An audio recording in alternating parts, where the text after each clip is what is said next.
Hey guys, welcome back to Bible Fun with the Duns. And friends. And We have friends. our D group here. And today, as a D group, we have some fun extra friends for D group. We read our passage for Monday, and it's Luke chapter 20. So in Luke chapter 20, you all know, like, we had Palm Sunday yesterday, and it's really today as we're filming.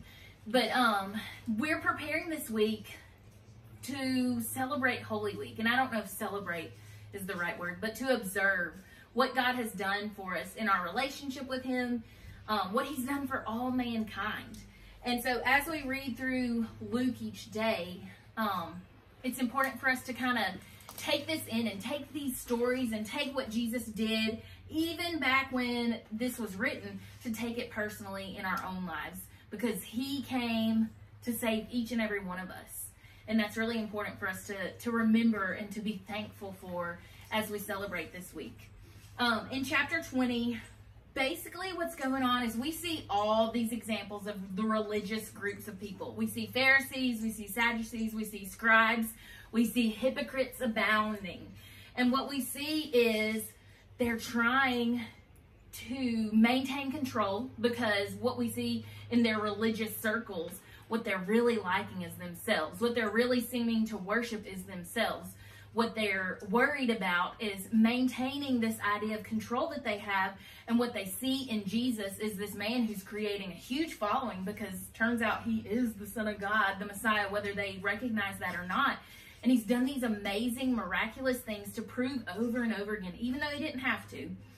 And so He's growing His following, and what they're worried about, they're threatened by Him, and they're worried that they're going to lose their control and their power.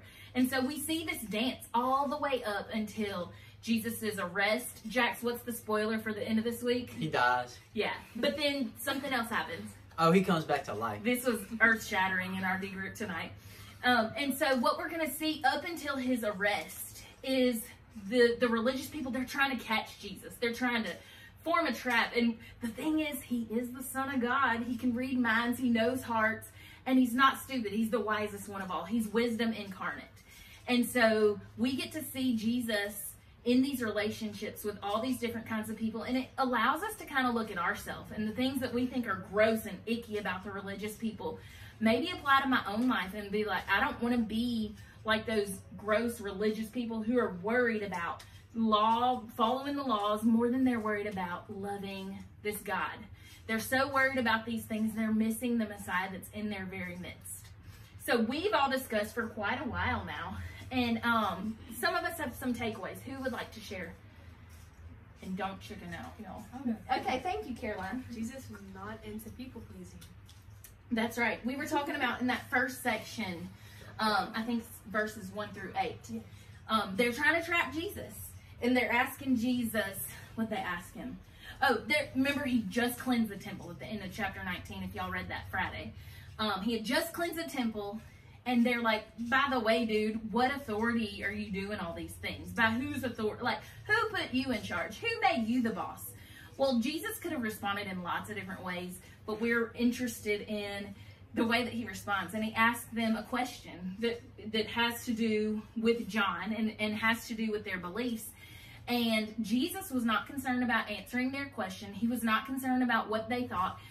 Me as a human, I would want them to believe me. I would want not to hurt anybody's feelings. But Jesus said, you know what, I'm going to turn this around. And they were the same way. They were saying like me. They were worried, if we answer in this way, all these people over here are going to quit following us and we'll lose that control and that power we have. But if we answer this other way, this other group of people are going to quit following me and I'm going to lose that power and control. And so they didn't want to answer His question, and Jesus like, okay, I don't have to answer yours either. But he has authority from God, and He had already been telling them that, so He didn't need to answer that. What else, y'all? I'll go. Okay. So my takeaway kind of comes from the last part of this chapter, and Jesus warning against the Pharisees and the Sadducees and the scribes. And so back then it could have been like really easy to confuse them with people who were really religious and had great relationships with God. But now looking back at this and reading it in the Bible, we see that wasn't the case, and they were more focused on themselves. And so these people are like wolves in sheep's clothing, and we still have these kind of people today. And so we need to like be cautious of staying clear of these people. That's right. I think that's a good major takeaway from this section. And then who was going to talk about the tenants, the parable of the wicked tenants? Did we assign that? They're so excited to talk to y'all. Elizabeth, is that you? No, that was not me. Hey, you got it? Sure. I'll say something about that. So, the parable of, my Bible describes it as the vineyard owner, the tenants, but it's really the story of the gospel.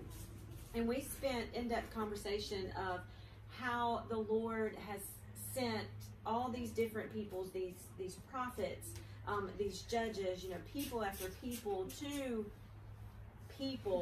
to warn them, to say, hey, I've got somebody, the Messiah is coming.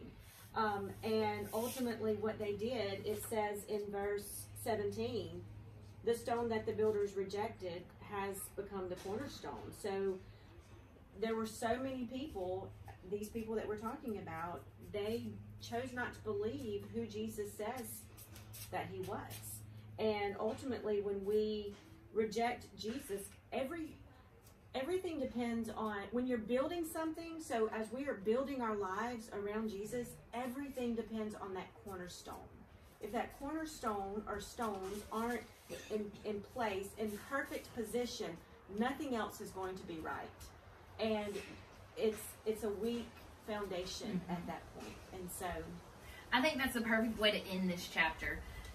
This is not a story about the vineyard or the owner or all the people. This is really a story about God and what he has done, because he wants a relationship with every single one of us.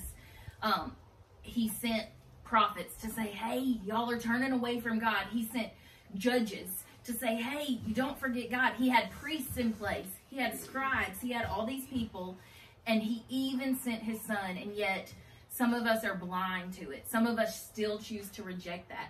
And so this week, as we think about what Jesus did and we try to make this personal, I guess where you start is this personal to you? Do you have a relationship with Jesus?